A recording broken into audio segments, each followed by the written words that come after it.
Assalamu alaikum. أعوذ بالله من الشيطان الرجيم بسم الله الرحمن الرحيم وأما الإنسان إذا ما ابتلاه ربه فأكرمه ونعمه فيقول ربي أكرمن وأما إذا ما ابتلاه فقدر عليه رزقه فيقول ربي أهانن كلا بل لا تكرمون اليتيم. So in these ayat Allah Ta'ala is telling us that when He gives a man some wealth, so the man thinks that Allah Ta'ala has honored him and given him something good. And when Allah Ta'ala puts a man into trial and difficulty and poverty takes away from him, then the man thinks that he has been disgraced and dishonored. And say this is not so.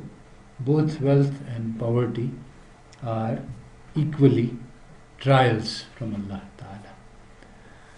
So this is a very radically different point of view from the one that is taken in actually any materialist viewpoint, and especially in economic theory, which says that both that the more wealth you have, the better off you are, and the less wealth you have, the worse off you are. So last time we were discussing my article, and I covered about half of it. Now in this lecture I will start by presenting a summary of the whole article briefly, and then I will in the second part continue from the previous one to give more detailed explanations. So that way you will have a big picture of the article, which is a bit long and complicated.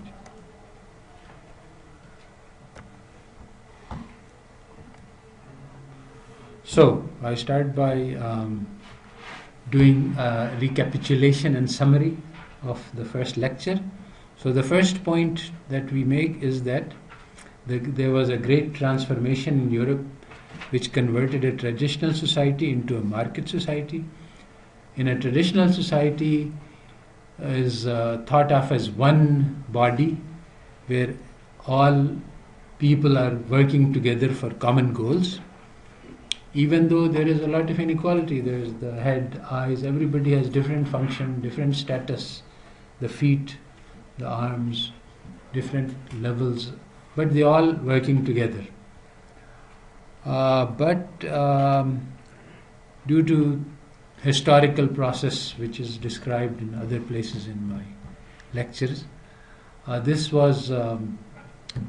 traditional society concept was destroyed and replaced by a market society, which is a collection of groups which is working for different purposes. So they are not in peace and harmony with each other, they are in conflict. So now the main question in this society becomes who will resolve the conflict? If there is nothing, then the only solution is by force, in which case there will be perpetual fighting, which is actually what happened in European history. So the way to solve that is to have a powerful state which can mediate these conflicts, and there will be laws. These laws will not be sacred laws, these will not be laws given by religion, these will be laws which everybody agrees to follow. So that is called the rule of law, and an agreement by all of us to follow certain rules is called a social contract. And this social contract comes into being by consensus, by our agreement, doesn't come into being. See, Islamic law is by wahi and then by certain other mechanisms. So this is a different way to structure society. So now in these two structures, the nature of poverty is rather different. In traditional society, there is mutual responsibility. Everybody is responsible for others. So the poor can count on help from many sources. In a market society, everybody is on their own. You can eat only if you have enough money, and you can get money only if you provide labor. And there is nobody who is looking out for you. Even specifically making the poor comfortable is discouraged, because it causes damage to the labor market, which is necessary for the production of goods and services. So now in that case, poverty emerges as a social problem because it causes disruptions in the fabric of society for many reasons. For one thing, the poor may revolt. That's what happened in the French Revolution. Now, some other points which are actually not covered in the previous lecture but are important for this.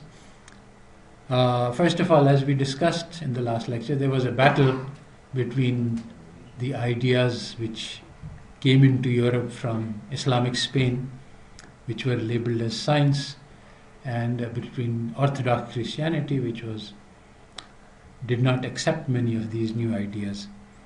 In this battle, science won, and the idea emerged that science is the only valid source of knowledge, and also that religion is nothing more than superstition. This is because when there is a battle, then the victor wants to assert his superiority and assert the inferiority. Otherwise, in Islamic civilization, there was no battle between science and religion. They coexisted peacefully and harmoniously and borrowed from each other. But in European thinking, science and religion are in conflict. And so, because of this conflict, they said that, well, science is the only correct way to think about things. So they said that, okay, in secular society, let us apply scientific thinking to the study of human beings and societies. So one very important thing which I didn't mention last time is that the economic theory that we see, any social science is actually based on the study of the experience of a particular society, because social science is about human beings and societies. So economic theory, even though it pretends to be scientific, it is not scientific. It is actually based on European experience. And if you look at it carefully, you will see that economic theory is basically taking up ideas which came out of European history and using them to formulate an economic science. They are not applicable globally to other cultures, to other histories. But it pretends to be applicable universally, which is why it is harmful and damaging, because they say that this is a universal law, so we think that it is a universal law, but it's actually something they have learned about their own experience. And the thing is that human beings are not like particles, and we cannot apply the scientific method to the study of human beings, in the sense that I cannot create a mathematical law which will predict the behavior of human beings. Unfortunately, that is what economics tries to do. They try to find mathematical laws which will predict how human beings behave and how societies evolve and how the economy will behave. And this is just impossible. So basically, when they rejected religion, then Europe took science as its new religion. And that's called deification of science, making science into a god. And this led to two major mistakes in Western epistemology, the theory of knowledge, which persists till today. The Westerners believe these wrong things about the nature of knowledge. And that is why there are serious flaws in all the social sciences and also serious flaws in physical sciences. So one of them was that, you see, they set out to say that science is different from religion. Science is good, religion is bad. So now, how can you do that? Well, they said, an immediate and obvious answer is that science deals with this world here and now. Religion deals with afterlife. So they said that science deals with observables and religion deals with unobservables. So they said, let us believe in the observables and reject the unobservables. Now, this actually was formulated first by David Hume, and in modern times, philosophy is called logical positivism. Now, the Quran starts with الَّذِينَ يُؤْمِنُونَ بِالْغَيْبِ, those people who believe in the unseen. And now they have their religion is allazina yunkiruna bil ghaib. They reject the unseen. So you see, for example, in economics, you have the theory of revealed preference. You see, preference is something inside your heart, which is your liking or disliking. This cannot be seen; it's unobservable. So they don't like it. This is not part of science. So they say, okay, we are going to look at choice. That is something you can see. So this was something, and I've explained how this process doesn't work, and actually logical positivism itself collapsed. And the basic issue is that science itself deals with unobservables like electrons and gravity and many other things, and it cannot be made to work without unobservables. But the West tried to make it work without unobservables. That was logical positivism, and it failed. But still, this is their heart is still in the same place. They want to build theories only on observables, and they want to not talk about unobservables. But this is all has to do with, for example, empirically based, KPIs and measuring performance, etc. All of these things are, suppose I want to know how well a university is doing, what is the quality of research? Well, this quality is actually not measurable. It's a qualitative phenomenon. But let's say, okay, I say I'll look at the impact factor of the journals. Now I have a measure. Now this is a very bad measure, and it causes lots of distortions. But the point is that the Western theory of knowledge says that you have to find something measurable. If it's not measurable, then it's not science, and if it's not science, then it's not knowledge. So feelings and qualitative measures, these are suppressed and made to be unimportant, when in fact these are the drivers of the world, which leads to major mistakes in Western understanding of the world. So one of the mistakes is that they said that the methodology for studying human beings should be the same as the methodology for studying science. Now this is a big and serious mistake. The consequence is that humans are reduced to robots. You follow laws, because if we are going to apply science to you, then if you are free, then science cannot be applied, because your past behavior does not depend, and your future behavior does not depend on your past behavior. Science is universal invariant. It must apply to all people. So there cannot be a separate economics for Pakistan and separate economics for England. But the fact is that Pakistan has an entirely different economy, and England and Europe and Brazil, every place has very different economics. So the theory of trade that you study in your books, it has just mathematical laws, and they're supposed to apply to everything. But do they apply the same to trade between Pakistan and India as they do to trade between Brazil and China, as they do? According to the theory, they are the same. Why? Because West insists on using science. Now, if we get rid of science, there's institutional economics, and there are many other schools of thought which say that, well, you have to look, if I want to study trade between Pakistan and India, I cannot do it by writing formulas. I have to see what is in Pakistan today. What happened in the 1967 war? What happened in the in the separation of? But these are particular historical events. There is no science about history, because if something happens only once, science is about repetitions. So according to the methodology that is in use in economics today, you cannot study history, because history is not science. Yet you cannot understand economics without understanding history. And that is the major reason why economic theory is all bogus. Today what we are teaching you in this course is far superior to what is currently being taught in Harvard, because Mankiv and Varian and other people's textbooks that they are teaching there is what we are explaining why these are wrong. So economics was built on universal laws. All humans have identical behavior based on simple laws. This is just false. It doesn't work. So economic theories about poverty and inequality apply a fundamentally flawed methodology based on science, which has a deep understanding about what is the nature of human beings. Human beings are not mechanical robots which maximize utility.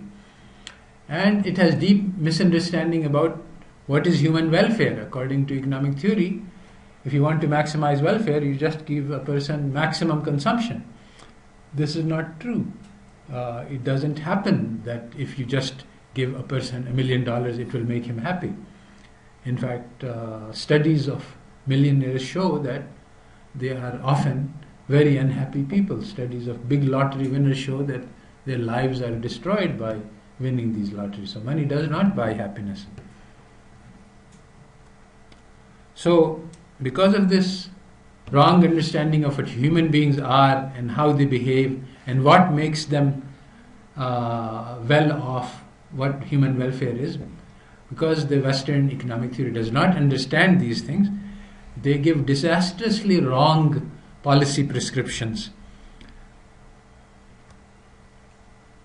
Now, what about Islam? Well,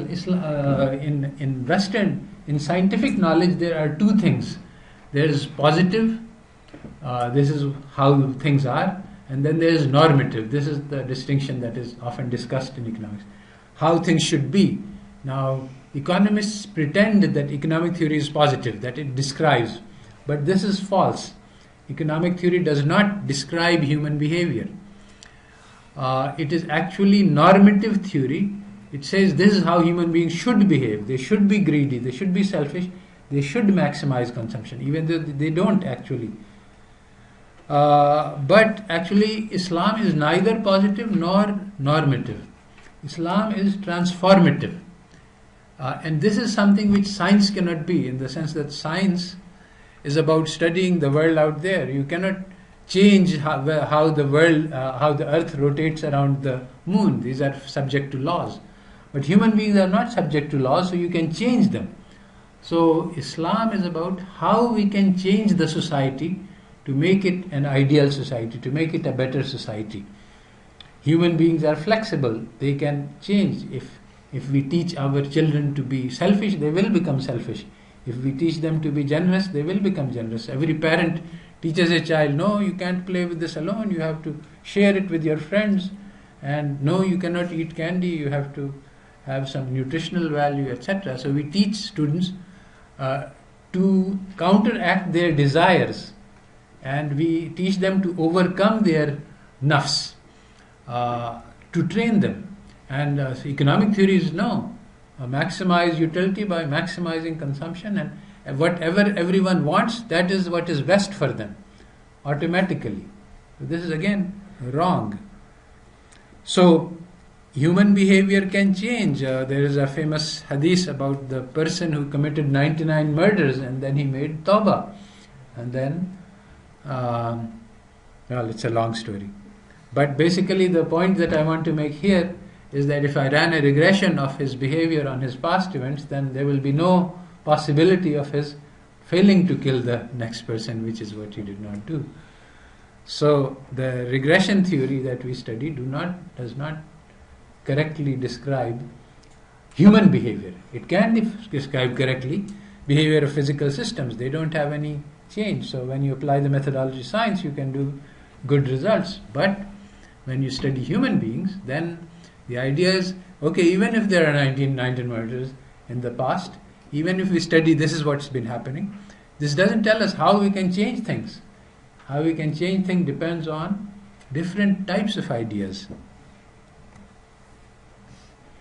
So, now I come to the paper that I was discussing last time, and I will provide a summary of that. So basically, economics, Islam takes a three-dimensional approach.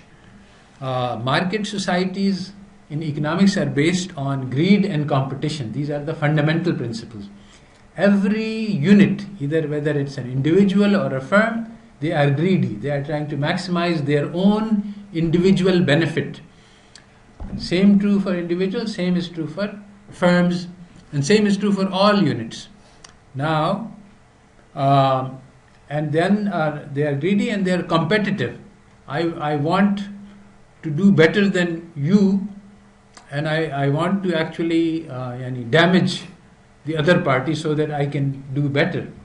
So now this is greed and competition, and supposedly this leads to efficiency. But Islam wants to create societies which are based on generosity and cooperation. So this requires entirely different principles of operation. The same principles that work in competitive societies will not work in cooperative societies based on mutual responsibility. The idea of cooperation is exactly the opposite of the idea of the war of all against all, which is the basis of the Western model of competition, that people are always going to fight each other. We need laws to make sure that they don't. Now, Islamic views are rather different from that. So there is a three-dimensional approach, and you see, in Islamic economics, because people have been confused because they have been following the West, people are discussing, is Islamic economics normative? Is it descriptive? Well, no, actually it's neither normative nor descriptive. It says that how can we change modern society to make it an Islamic society? So there are three-dimensional changes required. One is that we need to change the people. This requires spiritual training. The other is social training. We need to teach people how to interact in groups, whether it's family, community, neighborhood, other groups, collectivities. So this has to do with politics and society, and even nations and international relationships. And the third level is laws and regulations and institutions. So these are three different dimensions of the Islamic approach to handling problems of poverty and inequality. So the first dimension is spiritual training, and this I broke down into 4 points. And the first one is learning indifference to wealth. Understanding that, you see, wealth is just a short-run stimulus. It doesn't actually. Happiness is something which relates to character and which comes from the training of the heart. Unfortunately, the ads that you see make you believe in the idea that consumption can bring you happiness. So there is this ad for Coke, that maza zindagi ka. So you think that if you drink a Coke, this will make you happy. But actually, yes, when you are hot and thirsty and you're drinking Coke, it brings you a little bit of happiness. But if somebody thinks that this is the way to happiness, he is very mistaken. You can give him infinite amounts of Coke, it will not make him happy. So this is just an illusion. That's exactly what it is. I mean, by these kinds of illusion, maximize your consumption and you'll be happy. You miss out on the real sources of happiness, which don't have anything to do with consumption. So the second point is to learn moderation in consumption. That once we understand that consumption is not going to buy us happiness, which unfortunately actually modern society is trying to train you not to understand, because modern society is built on massive overproduction. They're producing so many things. If people become moderate in consumptions, then all of the system will collapse, the capitalism, because it's based on overproduction. So when you produce a huge amount, then you need people to buy that whole amount. Now if people understand that we have only a limited amount of needs and we don't need to buy all of this stuff to be happy, then they will not buy those things, and then they will not need to work as hard to sustain their own standard of living. Then they can spend time on important things. So moderation in consumption is a very important aspect of the Islamic approach. Then everybody can be very happy with very little production. So you don't need a massive amount of growth in order to help the poor. Islam recommends actually lowering standard of consumption, exactly the opposite of the economic teaching of increasing your standard of consumption. The third thing is that you should learn how to be generous, how to give, how to feel the other's pain. Again, this is the opposite of modern thinking. That modern thinking wants you to be happy, and happiness is the most important value. But actually Islam says that no, Happiness is the other side of pain. If I can feel other people's sorrow, if I can participate in their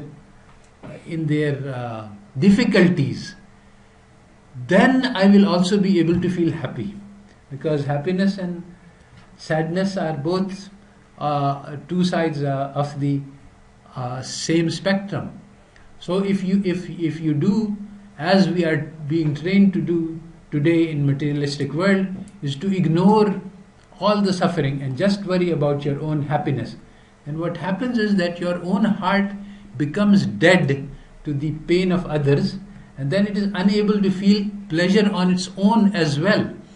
And this is actually what happens in the West, that because people block themselves off, they say, I don't care about you, then Allah Ta'ala says that they forgot me, so I made them forget themselves.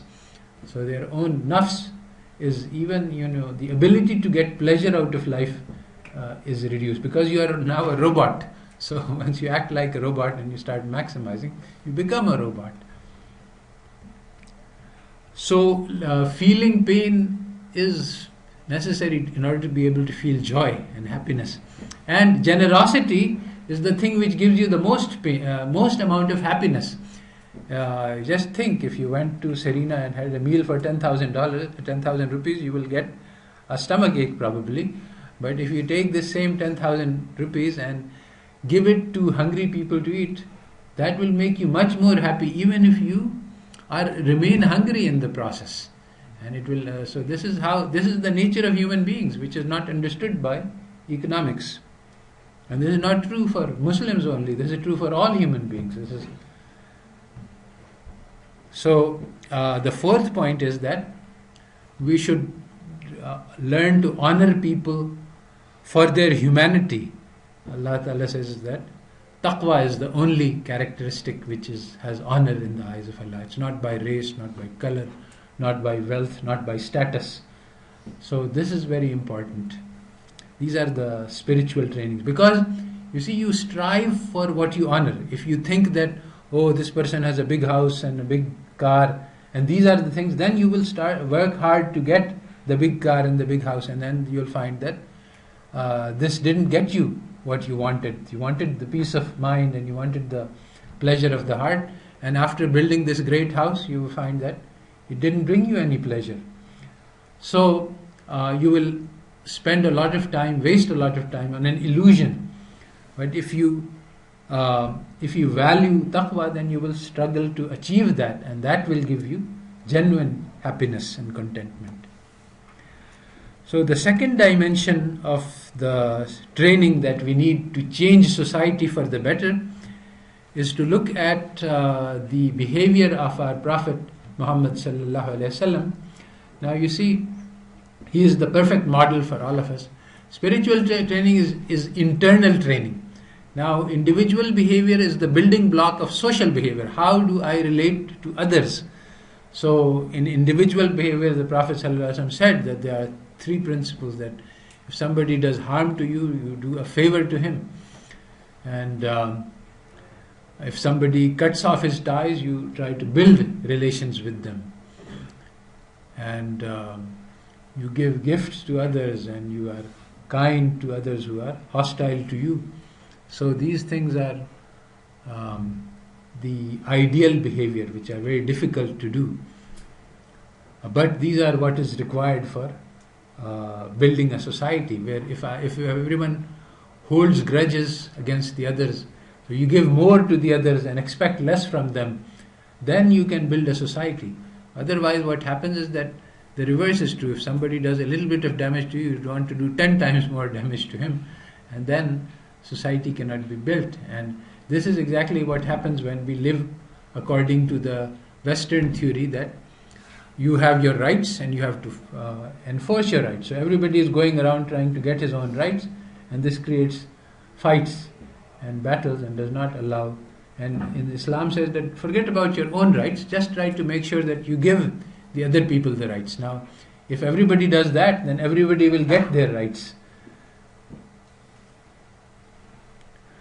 So that's individual behavior. And then there is our behavior with close community. This is very strongly emphasized in the Quran.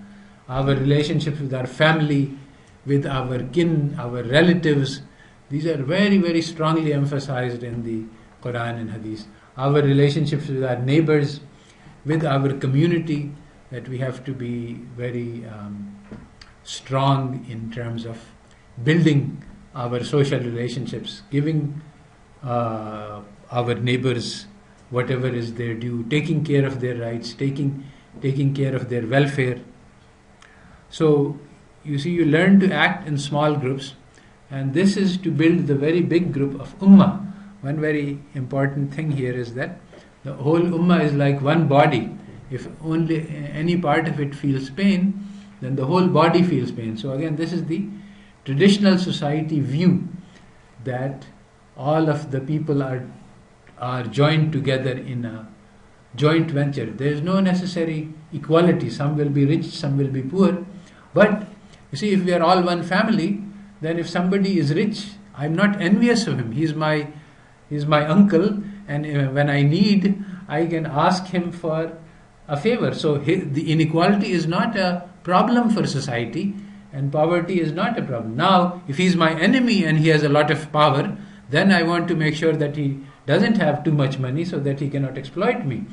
So the same thing, inequality, is very harmful in a capitalist society, because everybody who has wealth is out to exploit everybody who does not, and they succeed in doing so.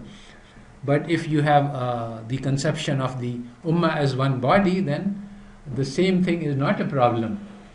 So we have to cooperate, we have to have mutual respect and affection. And one more important thing is that Islam is very strongly against the unity at lower levels, like what we are doing with nations. Because what happened, the history shows, is that the nations achieved unity at a lower level, but then they caused enmity between nations. So there was the maximum amount of blood was spilled in the 20th century because of fights between nations. So trying to achieve unity at the tribal level, at any other level below the ummah, is strongly discouraged and disliked by Islam, because it breaks the unity at the higher level. And so this is something very important which Muslims have forgotten, and that's what Iqbal said, that in taza khudaon mein bada sabse watan hai, jo pairahan iska hai wo mazhab ka kafan hai. In the sense that if we try to achieve unity at a national level, and then we start fighting, and we are seeing this happen. In fact, divide and conquer strategy of the West against the Muslims is strongly based on this, that divide the Muslims into nations and keep them fighting each other. So today we have Saudi is fighting Yemen and Iran and Iraq, who had a war, and constantly there are, and these are being supported. Both sides are being funded and financed. After the coalition, Trump went to Saudi and he sold $500 billion of weapons to Saudi and made a coalition against Qatar and Iran. And then he went to Qatar and sold them $67 billion worth of arms. So they make profits from our fights. So we need to make sure that, this is one of the things that one needs to do, is to achieve unity at the level of the ummah. And finally, it is not unlike what ISIS and some other Islamic groups are saying, that it's the ummah against the rest of the world, that we are supposed to kill all the kafirs. This is completely wrong and completely misunderstanding of what Islam is about. Islam is about, the ummah is here to serve all of humanity. Allah Ta'ala in the Quran explicitly gives us the mission that we have to teach the entire humanity the good things and protect them from the bad things. So the whole mission of the ummah is to serve humanity. It is not to kill all non-Muslims, unlike what some Muslims who have actually been influenced by the West are thinking, that it's always a war of civilizations, they say. So if it's their civilization against ours, so they have taken these Western ideas and forgotten the Islamic ideas, and they say, okay, so our goal is to kill all the non-Muslims. This is completely wrong. The third dimension is that, okay, so one is the spirit, there's social, and then there's law, rules, institutions which will translate these things into reality. So one of the dimensions is that we must provide equal opportunities to everyone in the Ummah, and this is done by providing them with educations and with jobs. But the jobs is actually in an Islamic society is a different thing from a job in a Western society. A job in a Western society is just a means to earn a living to support your family. But in Islamic society, we are doing much more. We think that every individual has something valuable to contribute to society. So we want to make sure that everyone has the opportunity to utilize the potential, the strength, his brains, his muscles, his everything, to contribute something useful to society. And that is what job means. So it is our job. All of these human beings are very precious resources, and we, as a society, it's our responsibility to make sure that this human potential is not wasted. These people are used for good things. Now, this use does not have to be something which earns money. In fact, for scholars, we ask that they should be engaged in studying and in giving knowledge, and the society will provide for your needs. This is the idea of the university, that we take care of food and drink because we don't want you to spend your time, waste your time earning money when you could be you could be learning knowledge and imparting it. So universities were always free. The money was provided by the government to make sure that everybody have enough to eat, so they only have to worry about education. And this was the structure of Islamic universities throughout the centuries. And similarly, jobs is people, not everybody is going to be a scholar. So we have to try to find, given any person, the society has to find a mechanism to make sure that whatever talent he has, it is used for the benefit of the society. And this is the meaning of the job. And this will happen if we are a group, if there is a community. See, in our community as whole thinks that, okay, in this society we need 30,000 doctors, we need 50,000 engineers, we need so many. So we collectively think about it. It's not free market that anybody who wants to can get any education that you want. No, we think collectively together what is needed for the society, and then we make plans to make sure that everybody is gainfully employed. Otherwise, if the MBA becomes popular, then thousands of students take the admission, and then they find there are not enough jobs because it's the free market. Everybody is making individual decisions. We are not making community decisions. So this free market leads to lots of damage and waste.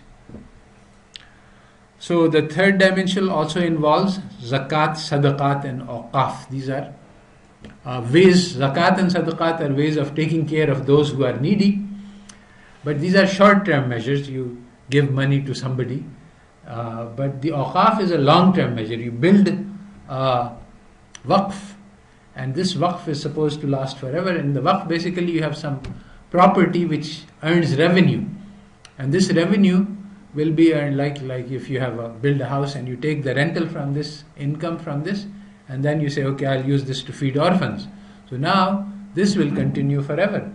So this is called perpetual charity, and it creates an institution which takes care of a social problem. And so zakat and sadaqat can be used in these awqaf as well. But so now we don't have this. Basically, that's one problem that has occurred in Islamic society today, is that although level of zakat is fairly high, but people are making random acts of charity. The same acts of charity, if they are made systematically and they are made in a way that has long-term effects, then they could eliminate poverty. And this is what used to happen in Islamic societies in the past, where people thought about how we can use this money to actually eliminate poverty. It's like the difference between giving a man a fish and teaching a man how to fish. Once a man came to Prophet ﷺ and asked for money, and so Prophet ﷺ said that, do you have something to sell? So he had something, I forgot what. So he asked the Sahaba that who will buy this for so many dirhams. So somebody bought it for dirham. Then he said, okay, take this, go and buy an axe and go and chop wood and sell it. So now he took care of the problem forever. So this is what we are supposed to do. We are supposed to make sure that not just give somebody money so that they can have food, but if we care about somebody, and we are supposed to, you see, the thing is that if somebody is begging in the street, he is my responsibility. Why is there a person begging in the street in a society in which I am living? It is not that he is disconnected from me. So I have to fix the society so that this doesn't happen.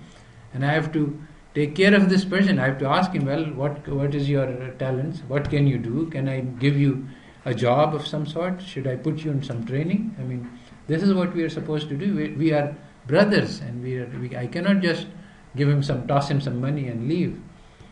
This is how all of us are supposed to feel. And if we are, so this awqaf is a systematic way of taking care of this. The task is too big for individuals to handle by personal charity. So we build institutions, and in the Ottoman Empire, Osman, 1/3 of the land registered was devoted to waqf, and basically these waqf were taking care of all sorts of social problems. So much so that there was no hunger, and widows and orphans and all sorts of people were supported by throughout the empire. And even the Khalifa, although he's responsible for the poor, he didn't feel that he had to provide for the poor because they were adequately taken care of by these awqaf. So the third thing is that Islamic business models are the opposite of what is taught at Harvard. In Harvard, they say that you should provide service in order to make profits, and making profits is the sole goal. The only goal of business is to make profits. Now in Islam, business, we make profits, but profits are made in order to provide service, and the bottom line is service. How much service you have provided. Automatically, so once you look at the bottom line in Islamic business will not pollute, because they say that we are trying to serve the public, and if the service we provide is negated or nullified by the pollution that we do to the river, then we have gained nothing. Then we should not be doing this.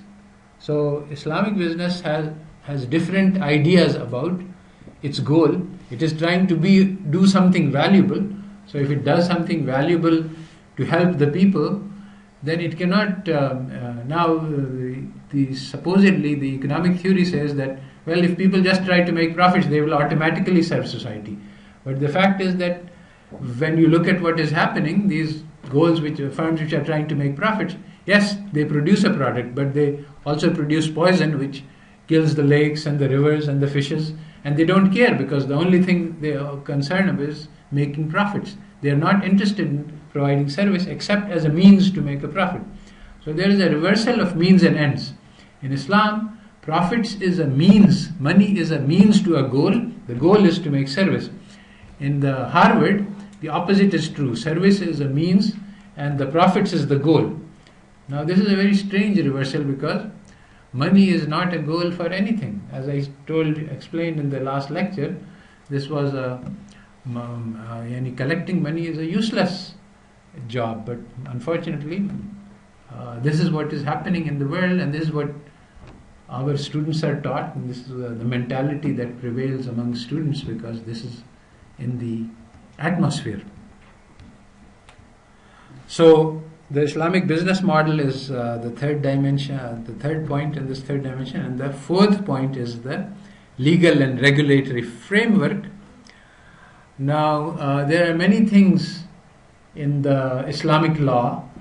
The one point that I have emphasized is there is something called hisbah, which goes back to the Prophet ﷺ, and it has a lot of rules about markets and how people who are doing business are supposed to behave. So, for example, we are not allowed to deceive others. If I am selling some good and it has some hidden defect, I must describe this defect. I cannot say that let the buyer beware. Yani, in the Western concept, if something has a hidden defect, I can sell it. It is the job of the buyer to find out if there is a defect or not. If he doesn't find out, too bad for him. But in Islamic law, this is not permissible.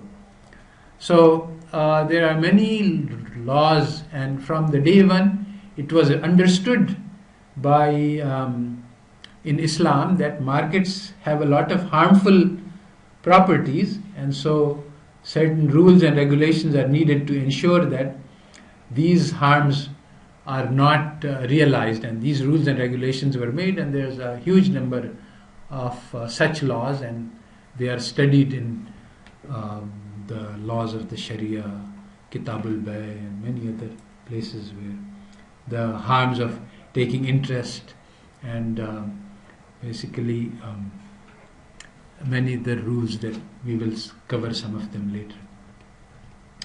So these are the three dimensions. So as I've said, now I've given you a 12-point approach of Islamic approach to poverty and inequality based on three dimensions. Each of this has 4 sub-points.